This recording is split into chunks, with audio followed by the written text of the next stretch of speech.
Praise the lord. Krupa holy spirit fire power ministry తరపున మీ అందరికీ శుభాభివందనములు.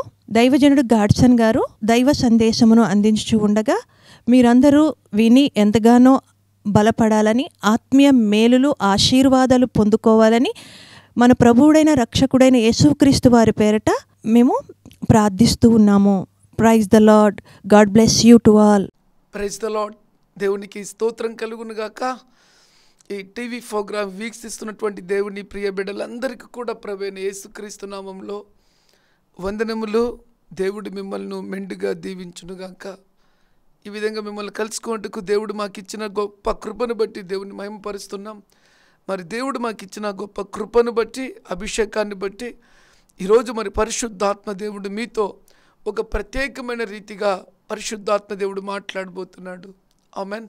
మనమందరం కూడా తలలు వంచి ప్రార్థన చేసుకుందాం. పరిశుద్ధుడా, ప్రేమ కలిగిన తండ్రి, గొప్ప దేవ, నీకు వెలకట్టలేని కృతజ్ఞతాస్తుతులు, స్తోత్రాలు, వందనాలు చెల్లించుకుంటూ ప్రార్థన చేస్తున్నాం. ఇదిగో నాయన, ఈ దినమున మరి ఒక ప్రత్యేకమైన అగ్ని అభిషేకంతో నీ దాస్తుని నింపండి. నీ నోటి బుర్రగా వాడుకోండి. వాక్యం ఇచ్చిన ప్రతి బిడ్డ జీవితంలో పరిశుద్ధాత్మ బలమైన గొప్ప కార్యాలు జరిపించండి. నీవు మాట్లాడితే కార్యం జరుగుతుంది కాబట్టి ప్రభా, నీవే ముఖాముఖిగా మాట్లాడమని యేసుక్రీస్తు నామములో ప్రార్థించి వేడుకొని దీవెనలను పొందియున్నాము తండ్రి. ఆమెన్. God bless you. దేవుడు మిమ్మల్ని అందరినీ దీవించునుగాక. ప్రియ దేవుని బిడ్డలారా, మన వ్యక్తిగత జీవితంలో అనేక మార్లు పడిపోతూ ఉంటామండి. దేవుని సన్నిధిలో నుంచి ఏవో గొప్ప గొప్ప దీవెనలను, గొప్ప గొప్ప మేలను, గొప్ప గొప్ప ఆశీర్వాదాలను పొందుకోవాలని ఎదురు చూస్తూ ఉంటాము. ఆత్మీయ జీవితంలో ఏం జరుగుతుందంటే అనేక సందర్భాలలో మన జీవితంలో ఓటమి ఎదురవుతూ ఉంటుందండి. ఎదురు చూస్తూ ఉంటాము, ఓటమి ఎదురవుతుంది. ఇక్కడ జరుగుతున్నటువంటి వీటి మధ్య జరుగుతున్నటువంటి ఒక భయంకరమైన విపత్తి ఏంటి అంటే, దేవుని బిడ్డలారా, దేవుని బిడ్డలకు అద్భుతమైన రీతిలో కొన్ని నేర్పించాలనుకుంటాడండి. ఆ వ్యక్తి యొక్క జీవితము ఏ విధంగా ఉంటే ఫలభరితమైన దీవెనలు పొందుకుంటారో ఆ విధంగా దేవుడు ఆ వ్యక్తులను నడిపించాలనుకున్నప్పుడు అనేక మంది జీవితాల్లో ఆ నడుపుదల ఉండదు. కానీ బ్లెస్సింగ్స్ మటుకు ఎదురు చూస్తూ ఉంటారు, కానీ దాన్ని పొందుకోలేకపోతూ ఉంటారండి. నేను మళ్ళీ చెప్తున్న దేవుని బిడ్డలారా, ఒక వ్యక్తి దేవుని సన్నిధిలో నుంచి ఫలభరితమైన దీవెనలు పొందుకోవాలి అంటే అది సకల విధములైన ఆశీర్వాదం కావచ్చు, ఘనత కావచ్చు, హెచ్చింపు కావచ్చు, ఖ్యాతి కావచ్చు, దేవుడు వాడుకునే పాత్రగా నిన్ను నిలబెట్టచ్చు, లేదా వరములతో నువ్వు నింపబడచ్చు, లేకపోతే దర్శనములతో నువ్వు నింపబడచ్చు, లేకపోతే అన్య భాషలు మాట్లాడేటువంటి ఆ వరము కలిగిన వ్యక్తిగా నువ్వు ఆ దీవెనను పొందుకోవచ్చు. ఇలా చెప్పుకుంటూ పోతే దేవుని సన్నిధిలో లెక్కలేనన్ని దీవెనలు ఉన్నాయండి, లెక్కలేనన్ని ఆశీర్వాదాలు ఉన్నాయి. దేవుని బిడ్డలారా, నేను మళ్ళీ చెప్తున్నా, ఒక వ్యక్తి పట్ల దేవుడి ఆలోచనలు బైబిల్ చెప్తుంది ఆకాశానికి భూమికి ఎంత దూరం ఉందో, నిజంగా దేవుడి తలంపులు ఒక వ్యక్తి పట్ల అన్ని గొప్ప తలంపులు ఉంటాయండి. ఈ మాట నేను మళ్ళీ చెప్తున్నానండి. నువ్వు ఏ బంధకాల పాపపు చీకటి జీవితంలో నుంచి బయటకు వచ్చి యేసుక్రీస్తుని నమ్మి రక్షించబడ్డావో, నీ జీవితం పట్ల దేవుడి ఆలోచనలు అగోచరములు, దేవుడి ఆలోచనలు అసలు వర్ణింప శక్యం కానివ్వండి. దేవుడి యొక్క ఉన్నతమైన ప్రణాళిక ఊహకు మించింది దేవుని బిడ్డలారా. అయితే దేవుడు వాటిని జరిపించాలి అన్నా, నువ్వు వాటిని పొందుకోవాలి అన్నా, నీ జీవితంలో చాలా ప్రాముఖ్యమైనది ఏంటంటే దేవుని బిడ్డలారా, నీ ప్రవర్తన స్థిరపరచబడాలి. చుబలు కొట్టి దేవుని కనపడదామా? ఒక వ్యక్తి జీవితంలో దేవుని సన్నిధిలో నుంచి అద్భుతమైన దీవెనలు పొందుకోవాలి అంటే దేవుని బిడ్డలారా, ఆ వ్యక్తి జీవితంలో ఆ వ్యక్తి యొక్క ప్రవర్తన స్థిరపరచబడాలి. నువ్వు యేసుక్రీస్తు రక్తముతో కడగబడి కూడా నీ ప్రవర్తన స్థిరపరచబడకపోయినట్లయితే నీ భూమి మీద ఈ అన్నిటికీ కూడా నీ ప్రవర్తన సరిచేయబడదండి. నేను మళ్ళీ చెప్తున్నా, నువ్వు ఎటువంటి వ్యక్తివైనా కూడా యేసు రక్తముతో కడగబడి ఆయన మందిరములో మందిరములో కూర్చున్న తర్వాత దేవుడు దైవజనుల ద్వారా, ప్రవక్తల ద్వారా, దేవుడు దైవజనులు, ప్రవక్తలు, సేవకుల ద్వారా దేవుడు మాట్లాడుతున్నప్పుడు ఆ మాటలోని దైవిక శక్తి, నీలో ఉన్న గర్వం, అహం, విరోధం, వ్యతిరేకత, మత్సరం, వెదురు తిరగడం, సో ఇటువంటి ప్రవర్తనలన్నీ కూడా నీలో ఏమేమి ఉన్నాయో ఈ యొక్క చెడు కార్యాలు వాక్యము ద్వారా నరకబడుతూ ఉంటాయి, కొచ్చివేయబడుతూ ఉంటాయి. అక్కడ నువ్వు సరిచేయబడుతూ ఉంటావు. మరి రక్షించబడి మందిరములో కూర్చుని దేవుడి బోధ వించున్నా కూడా నువ్వు సరిచేయబడలేదు అంటే నీవు దేవుడి వాక్యానికి లోబడిన వ్యక్తిగా ఉన్నావు. రెండోది, నీ ప్రవర్తన విషయంలో నీకు అంత జ్ఞానం లేదు. నీ ప్రవర్తన విషయంలో నీకు లెక్కలేని వ్యక్తిగా నువ్వు ఉన్నావు. నీ ప్రవర్తన విషయంలో నువ్వు నిర్లక్ష్యంగా ఉన్నావు. అందుకే ఎత్తుకుతున్నావు, ఏడుస్తున్నావు, అడుక్కుంటున్నావు, ఓడిపోతున్నావు, ఆశీర్వాదాలు పొందుకోలేకపోతున్నావు. కారణం ఏంటి? నీ ప్రవర్తన దేవుని దృష్టికి కరెక్ట్గా లేదు. నీ ప్రవర్తన నిన్నే నిన్నే నిన్నే సూచిస్తుంది. నీ మాట, నీ పద్ధతి, నీ క్రియలను బట్టి బయటికి వెళ్ళినప్పుడు నీ గురించి రకరకాలుగా మాట్లాడుకుంటారు. నీ ప్రవర్తన నిజమైన క్రైస్తవుడి ప్రవర్తనగా లేదు. కాబట్టి దేవుని దగ్గర నుంచి ఘనతకు బదులు సాతాను దగ్గర నుంచి ఘనహీనతను పొందుకుంటూ ఉంటారు చాలామంది.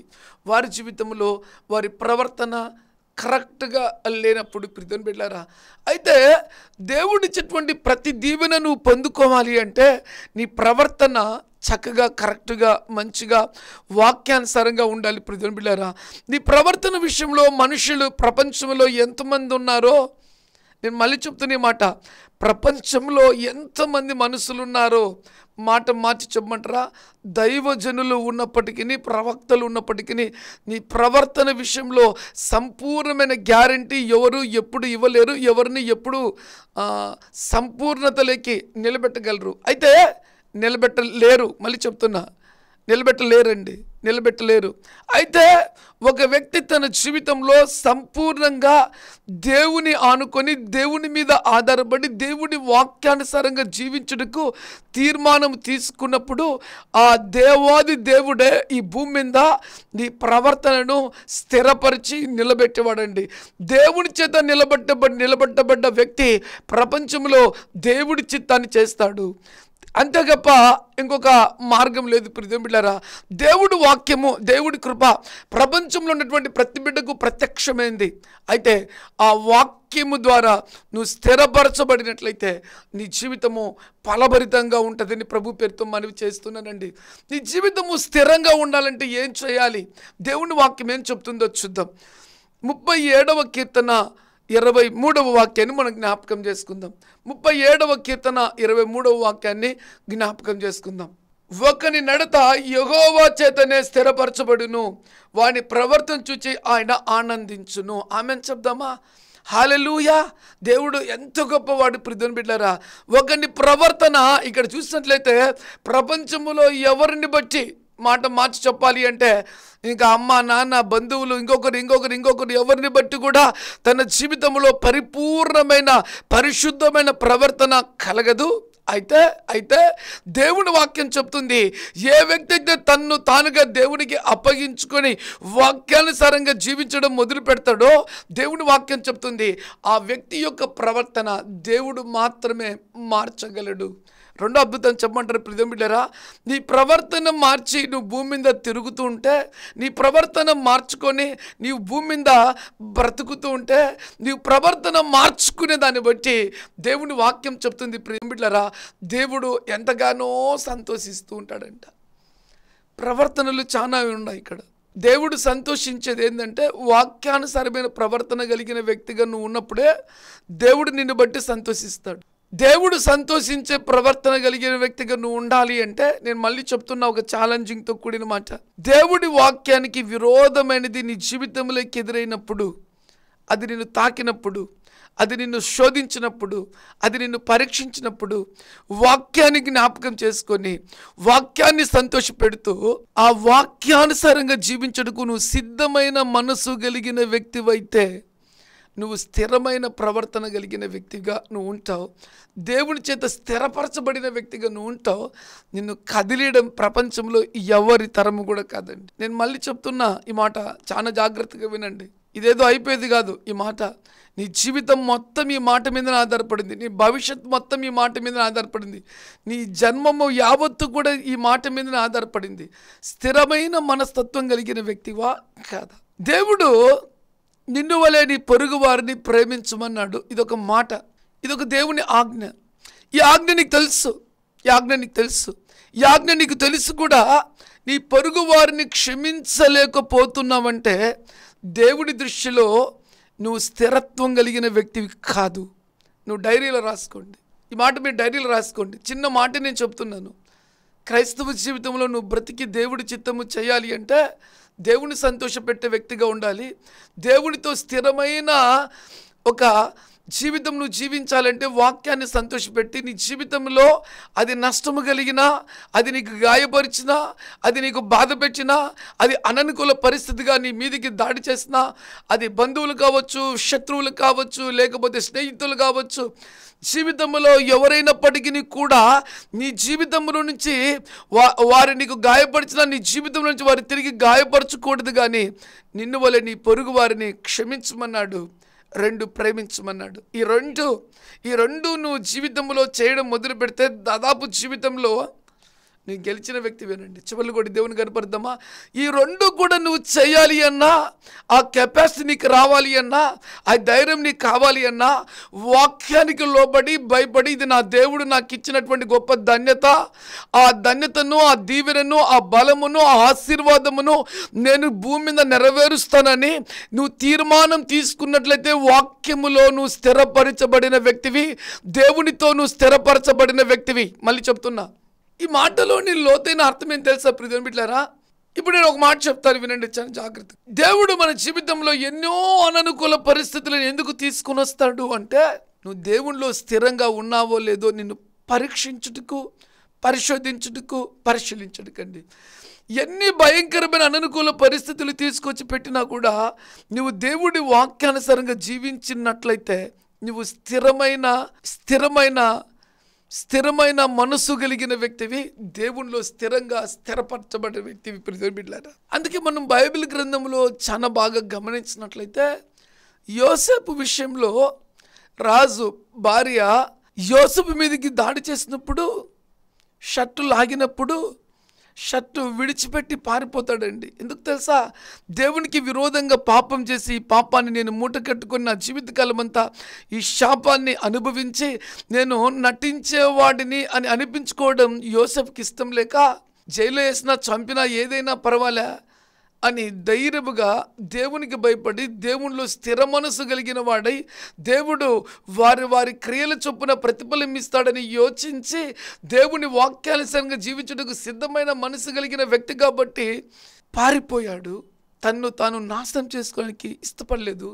వ్యభిచరించవద్దు అన్న మాట తన జీవితంలో తను ఒక దీవెనకరంగా తన బ్రతుకులో అలా జీవించాలని బలమైన దేవునిలో బలమైన తీర్మానం తీసుకొని అపవిత్రమవుటకు ఒప్పుకోలేదు కాబట్టి స్థిరమైన మనసు కలిగిన వాడిగా మార్చబడ్డాడు. ఆ శోధనలో ఆ రాజు భార్య ఓడిపోయిందండి. కామాంధురాలు. ఇక్కడ 2 మళ్ళీ జరుగుతాయి. ఏంటి 2? ఒకవేళ యోసేపు ఓడిపోయింటే స్థిరత్వం కలిగిన వ్యక్తి కాదు అని అంటామండి. యోసేపు పారిపోయి పాపానికి అంగీకరించలేదు కాబట్టి దేవుడి కొరకు స్థిరమైన మనసు కలిగిన వ్యక్తి అని రాయబడింది. సో ఇందుకు ఈ శోధన ఎందుకు వచ్చిందంటారు? శోధన దేవుడి చిత్తం చేయుటకే. చెవులు కొట్టి దేవుని కనపడదామా ప్రియమైన బిడ్డలారా? నీ జీవితంలో గమనించవలసిన ప్రాముఖ్యమైన విషయం ఏంటంటే, జీవితంలో నువ్వు ఎప్పుడు పడిపోకుండా, అది మాటతో, ఆలోచనలో, తలంపులలో, క్రియలలో, చూపులలో, అడుగులలో బ్రతుకులో ఓడిపోకుండా నువ్వు ఉండాలి అంటే దేవులో స్థిరమైనటువంటి వ్యక్తిగా నువ్వు జీవించాలి. ఆ స్థిరమైన వ్యక్తిగా నువ్వు జీవించాలి అంటే దేవుడి మందిరములో వాక్యము ద్వారా నీతో మాట్లాడుతున్నప్పుడు ఆ వాక్యాన్ని నీ హృదయములోకి చేర్చుకొని ఆ వాక్యానుసారంగా జీవించడానికి నిన్ను నీవు అప్పగించుకున్నప్పుడు దేవుని చేత స్థిరపరచబడిన వ్యక్తిగా ఉంటావు. నిన్ను కదలియడం ప్రపంచంలో ఎవరి తరం కూడా కాదండి. అందుకే నేను మళ్ళీ చెప్తున్నా, మనుషుల ఎదుట భయపడే వాళ్ళు మనుషుల ఎదుటనే భయపడతారండి. మనుషులు దాటిపోయిన తర్వాత మనుషులకు భయపడరు. ఆ తర్వాత వారి జీవితంలో అగోచరములు భయంకరమైన జీవితంలో మనుషులు ఎదుట మనుషులు భయపడతారు. అమ్మను చూసి భయపడతారు, నాన్నను చూసి భయపడతారు, పాస్టర్ని చూసి భయపడతారు, పాస్టర్ని చూసి భయపడతారు. సో సంఘంలో విశ్వాసం చూసి భయపడతారు. వాళ్ళు లేనప్పుడు కుక్కతోక వంకరే. స్థిరత్వం లేని బ్రతుకండి, స్థిరత్వం లేని జీవితం అండి, స్టాండర్డ్ లేని లైఫ్. అందుకే వారి జీవితాలు ఎప్పుడు కూడా దీవెనకరముగా ఉండవు, తలదించుకునే విధంగా ఉంటాయండి. అయితే నీ జీవితంలో యేసుక్రీస్తులో నాటబడిన తర్వాత బ్రతికింది మొదలు చచ్చిపోయేంత వరకు స్థిరమైన మనసు కలిగిన వ్యక్తిగా నువ్వు ఉండాలి అంటే అది వాక్యము ద్వారా దేవుని చేతనే నువ్వు స్థిరపరచగలుగుతావు. రెండవది, దేవుడు వాక్యానుసారంగా జీవించినప్పుడు నువ్వు స్థిరపరచబడమే కాదు, కానీ నిన్ను బట్టి లోకాన్ని జయించిన వ్యక్తిగా ఉంటావు. కాబట్టి ఆయన అడుగుజాడల్లో నడిచే వ్యక్తిగా ఉంటావు. కాబట్టి దేవుడు నిన్ను బట్టి సంతోషిస్తూ ఉంటాడంట. నీ యొక్క దేవుని వాక్యం చెప్తుంది కదా, నీ ప్రవర్తన నువ్వు ఎప్పుడైతే స్థిరపరుచుకుంటావో జీవితంలో ఓడిపోవు. మళ్ళీ చెప్తున్నా, నీ ప్రవర్తన దేవునిలో స్థిరపరుచుకుని దేనైనా వదులుకో పర్లేదు, దేనైనా నష్టంగా ఎంచుకో పర్లేదు. అపోస్తలుడైన పౌలు అన్నట్లుగా ఏది లాభకరమో అది నేను పెంటగా ఎంచుకున్నాను అని ఎంచుకొని దేవునిలో స్థిరమైన జీవితం జీవించాడంటే.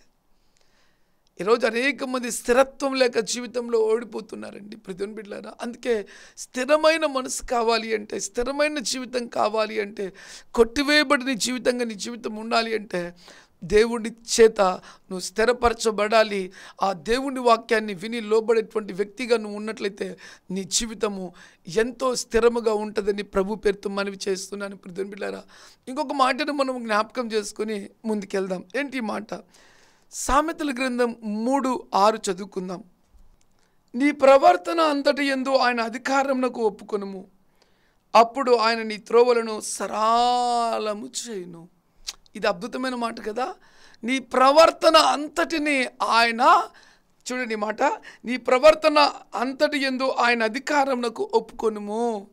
ఈ మాట చూడండి ప్రియమైన, ఎంత అద్భుతంగా ఉంది. నువ్వు ఎంత బలహీనురాలువో, నువ్వు ఎంత బలహీనుడవో, నువ్వు ఏ విధంగా ఉన్నావో, ఏ స్థితిలో ఉన్నావో, ఏ విధంగా దేవుడు వాక్యానికి విరోధంగా అడుగులేచ్చావో అవన్నీ కూడా దేవుని దగ్గర ఒప్పుకోవాలంట. ఫస్ట్ థింగ్, అయ్యా నేను ఈ విధంగా బలహీనంగా ఉన్నానయ్యా, అయ్యా నేను ఈ విధంగా తప్పిదం చేస్తానయ్యా, అయ్యా నేను ఈ విధంగా పాపం చేస్తానయ్యా, అయ్యా ఇంకా నేను చేయనయ్యా, అయ్యా నన్ను క్షమించయ్యా అని నీవు దేవుని సన్నిధిలో ఎప్పుడైతే ఒప్పుకునే ప్రవర్తన కలిగిన వ్యక్తిగా ఉంటావో, నేను మళ్ళీ చెప్తున్నా, నీ క్రియలన్నీ కూడా దేవుడు ఎరిగి వారి క్రియల చొప్పున దేవుడు ప్రతిఫలం ఇచ్చినప్పుడు నువ్వు గాలికి కొట్టుకుపోయే పొట్టుగా ఉంటావు అంతే.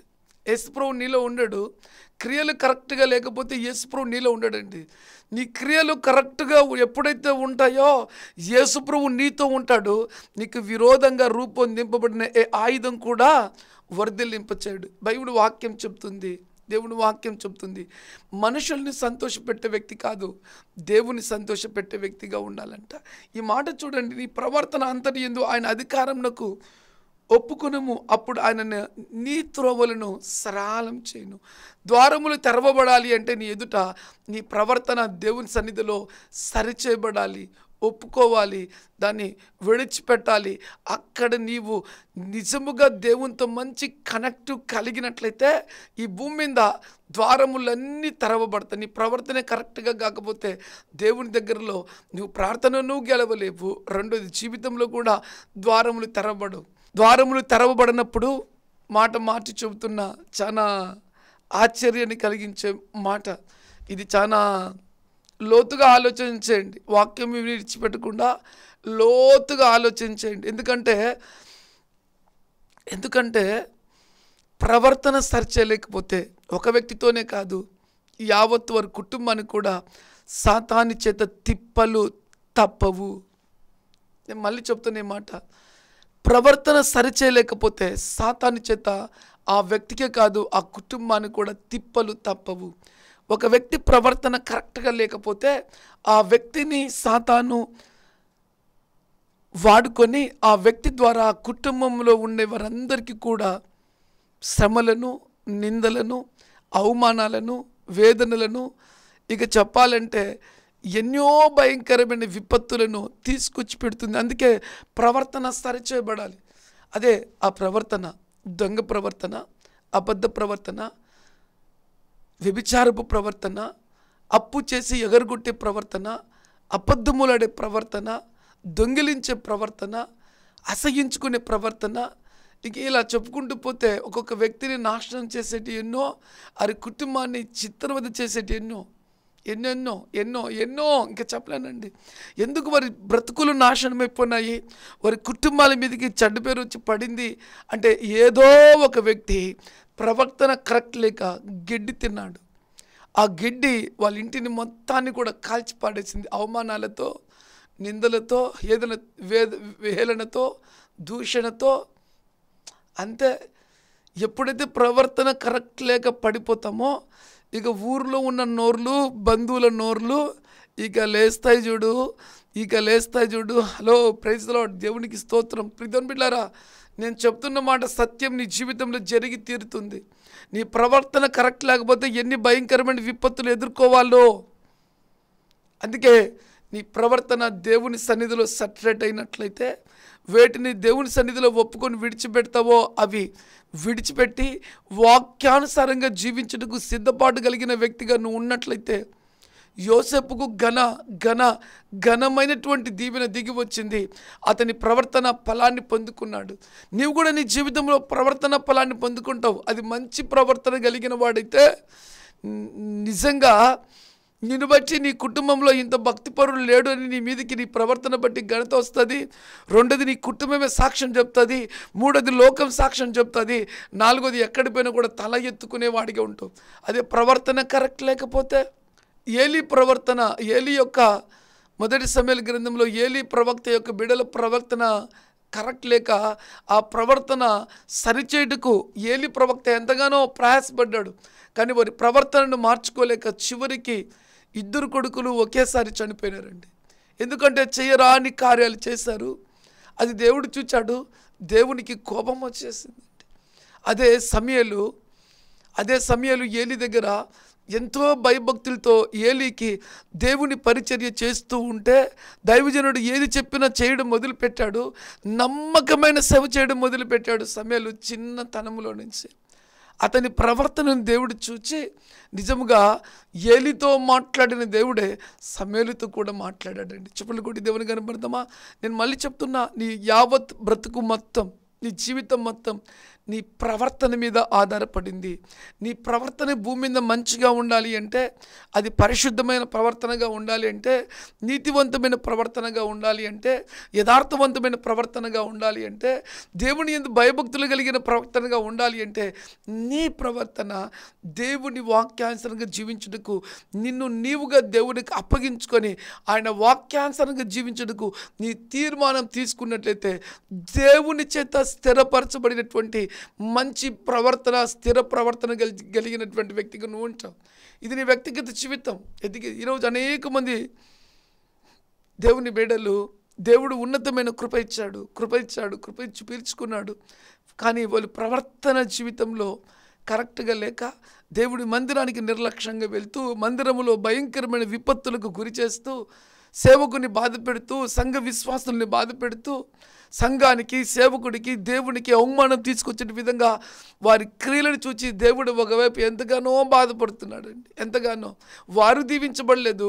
ఆ కొందరు మందిని బట్టి ఆ సంఘములో ఒక చెడ్డ పేరు, దేవునికి ఆ కొందరు ప్రవర్తన సరిలేని వ్యక్తుల గురించి దేవుడికి ఎంతో అవమానం. ఈరోజు మనం యూట్యూబ్లో చూస్తున్నాం, ఎంతమంది ప్రవర్తనలు కరెక్ట్ లేక హేళన చేసుకుంటున్నారు. క్రైస్తవులు కూడా క్రైస్తవులను అన్యులు హేళన చేస్తున్నారు. ఎందుకు? క్రైస్తవుల ప్రవర్తన కరెక్ట్ లేక. అందుకే ప్రవర్తన అనేది చాలా ప్రాముఖ్యమైనది. ప్రియమైన బిడ్డలారా, ఈ మాట చూడండి, నీ ప్రవర్తన దేవుని సన్నిధిలో సరిచేయబడినప్పుడంట దేవుడు ద్వారములన్నీ కూడా తెరుస్తాడంట, సరళం చేస్తాడంట. నీ జీవితంలో ఎన్ని అననుకూల పరిస్థితులు ఉన్నాయో అననుకూల పరిస్థితులన్నీ అనుకూలపరచబడాలంటే నీ ప్రవర్తన దేవుని సన్నిధిలో సరిచేయబడినప్పుడు దేవుడు నీ ప్రవర్తన చూచి ఆనందిస్తాడు. రెండోది, నీ ప్రవర్తన సరిచేయబడేదాన్ని దేవుడు చూచి నీ ఎదుట ద్వారములన్నీ కూడా తెరుస్తాడంట. ఆమెను చెప్దామా? ఇంకొక మాట చూడండి, నీ ప్రవర్తన కరెక్ట్గా ఉంటే నీ జీవితంలో జరిగే ఒక గొప్ప గ్రేట్ అయిన కార్యం నేను నీతో పంచుకోబోతున్నా ప్రియమైన బిడ్డలారా. 17వ కీర్తన 5వ వాక్యం, నీ మార్గముల యందు నా నడకను స్థిరపరుచుకొని ఉన్నాను, నాకు కాలు జారలేదు. చెప్పలు కొడదామా? ఈ మాట చూడండి, నీ మార్గముల యందు నా నడకను స్థిరపరుచుకొని ఉన్నాను. ఎందుకు ఎందుకు ఎందుకు ఎందుకు ఈ లోకంలో ఈ కీర్తనకారుడు ఒకసారి కొట్టుకుపోయి జీవితం మొత్తం క్లోజ్ అయిపోయింది, తిరిగి బుద్ధి వచ్చిందయ్యా, బుద్ధి వచ్చింది, నేను సరిచేయబడ్డానయ్యా, ఇక ఎన్నడూ పాపం చేయను, దేవుని సన్నిధిలో ప్రార్థన చేశాడు. అందుకే దేవుడికి ఎంతో ఇష్టమైన బిడ్డగా, అందుకే దావీదును దేవుడు ఏమన్నాడు తెలుసా? నాకు ఇష్టానుసారమైన వ్యక్తి అన్నాడండి. ఒక బెత్షెబాతో చేసిన పాపం తప్ప దావీదు నన్ను ఎప్పుడు కూడా ఇంకా బాధ పెట్టలేదు అన్నాడండి. ఈరోజు ఈ మాటను గమనించండి ప్రియమైన బిడ్డలారా. నీ మార్గముల యందు నా నడకను స్థిరపరుచుకుని ఉన్నాను. ఇది ఎవరి బాధ్యత అంటే నీ బాధ్యతే. ఆయన మార్గముల యందు నీ నడతను స్థిరపరచుకోవాలి. నీకు ఫ్రీడమ్ దేవుడు ఇచ్చాడు, ఫ్రీడమ్ ఇచ్చాడు. నువ్వు ఫ్రీడమ్ ఇచ్చినప్పుడు జ్ఞానంతో, భయంతో, వివేకంతో నా బ్రతుకు బాగుండాలి, నా జన్మం బాగుండాలి, నా పుట్టుకకు, నా తల్లికి, నా తండ్రికి, నా సంఘానికి, నా సేవకుడికి నేనున్న ప్రతి చోట ఒక విలువ రావాలి అని భయభక్తులతో ఆయన మార్గములో అడుగులు వేసేదానికి స్థిరమైన మనసు కలిగిన వ్యక్తిగా, జాగ్రత్త పడవలసిన వ్యక్తిగా ఉండవలసింది నీవే. ఇక్కడ నీ జీవితం క్లోజ్ అయిపోయేదండి. ఇక్కడే నీ జీవితం తరతరములు శాపాన్ని అనుభవించేది ప్రియమైన బిడ్డలారా. ఇక్కడే నీకు రోగం వచ్చేది, శాపం వచ్చేది, నింద వచ్చేది, అవమానం వచ్చేది, లేమి వచ్చేది, దరిద్రం వచ్చేది, పారిపోయే పరిస్థితి ఎదురయ్యేది, తలదించుకునే పరిస్థితి ఎదురయ్యేది. ఇక చెప్పాలి అంటే తన్ను తాను చంపుకునే పరిస్థితి కూడా వెళ్ళిపోతుందండి ప్రవర్తన కరెక్ట్గా లేనప్పుడు. అది ఎటువంటి పరిస్థితి అంటే అది ఘోరాది ఘోరమైన పరిస్థితి. అందుకే నీ నీ నీ జీవితంలో నీ ప్రవర్తన దేవుడి వాక్యానుసారంగా ఉండవలసిందిగా చూసుకోవాల్సింది నీవే నీవే నీవే. అందుకే దేవుని వాక్యం చెప్తుంది, నీ మార్గముల యందు నా నడకలను స్థిరపరుచుకుని ఉన్నాను, నాకు కాలు జారలేదు. చెప్పలు కొడతామా? నాకు కాలు జారలేదు అంటే ఇక్కడ ఏ చెడ్డ పేరు భరించుటకు దేవుడు నన్ను విడిచిపెట్టలేదు అని అర్థం అండి. కాలు జారిందనుకో బ్రతుకు జారిందని అర్థం, తప్పుడు మార్గాలకు వెళ్ళాడని అర్థం, చేయరాని కార్యాలు చేశాడని అర్థం, శాపాన్ని మూటగట్టుకున్నాడని అర్థం, అబద్ధికుడని అర్థం. ఇంకొక మాట చెప్పమంటారా? తనలాంటి బ్రతుకు తన బిడ్డలకు వద్దు అంటాడు, కానీ ఆ వ్యక్తి జీవితంలో అది అతను అనుభవించక తప్పదు. కాలు జారబడ్డాడు కాబట్టి నాలాగానే బ్రతుకంటే తన కొడుకులు కూడా అంటే నాలాగా వద్దు, నా కూతురు నాలాగా వద్దు. కాలు జారింది అంటే వాక్యాన్ని విడిచిపెట్టి బ్రతికే బ్రతుకులో ఎన్నో భయంకరమైనటువంటి చీకటి కార్యాలు, రహస్య పాపాలు, అవి చెప్పకూడనివి, అవి ఎట్లుంటాయంటే చాలా ఘోరంగా ఉంటాయి. అందుకే కీర్తనకారుడు అన్నాడు, కాలు జారలేదు అన్నాడు. నీ బ్రతుకు జారకుండా ఉండాలన్నా, నీ కాలు జారకుండా ఉండాలన్నా, నువ్వు ఒక మంచి వ్యక్తిగా బ్రతకాలి అన్నా నీ మీదనే ఆధారపడి ఉంది. ప్రార్థన. పరిశుద్ధుడా, ప్రేమ కలిగిన తండ్రి, నీకు వందనాలు చెల్లిస్తున్నాను. మరి ఎవరిని బట్టి నువ్వు ఎంత బాధపడుతున్నావో నాయన, ఎవరు నీకు మళ్ళీ సిలువ వేశారో, నీవు వారిని ఎంతగానో ప్రేమించి పిలుచుకొని వారి కొరకు నీ ప్రాణం పెట్టి అయ్యా వారిని చక్కటి మార్గంలో నడిపిస్తూ వారి కొరకు సంఘాలను ఏర్పాటు చేసి, సేవకులను ఏర్పాటు చేసి, బోధకులను ఏర్పాటు చేసి వారి కుటుంబానికి వెళ్ళి ప్రార్థిస్తూ వారు నాయన అనేక సందర్భాలు పడిపోయినప్పుడు వాళ్ళని బలపరుస్తూ వారు స్థిరపరుస్తూ ఉన్నప్పుడు నాయన నువ్వు ఎంతో ప్రేమిస్తూ ఉన్నామని అర్థమవుతుంది నాయన. అయ్యా ఇంకా ఎవరిని బచ్చో నువ్వు బాధపడుతున్నావు నాయన, ఎవరో ప్రవర్తన సరిలేదని వారు ఏమైపోతారని కుమిలిపోతున్నావు ప్రభా. యుద్ధము నువ్వు చేస్తావు, అసాధ్యాన్ని సాధ్యపరుస్తావు, ద్వారములన్నీ తెరవబడతావు అని రాయబడింది. అది ఆరోగ్యమా, గర్భఫలమా, సమాధానమా, అప్పుల నుంచి విడుదల, అద్భుతములా అని తండ్రి, అది ఇంకా ఏ దీవెనలు నీ బిడ్డల జీవితంలో కొద్దువగా ఉన్నాయో ఆ కొదవలు కొరతలన్నీ కూడా తీర్చి నీ బిడ్డలు నీకు సాక్షిగా నిలబెట్టి గొప్ప మేలులతో నింపమని యేసుక్రీస్తు నామములో ప్రార్థించి వేడుకొని దీవెనలను పొందియున్నాము తండ్రి. ఆమెన్. God bless you. దేవుడు మిమ్మల్ని అందరినీ దీవించునుగాక. ఆమెన్.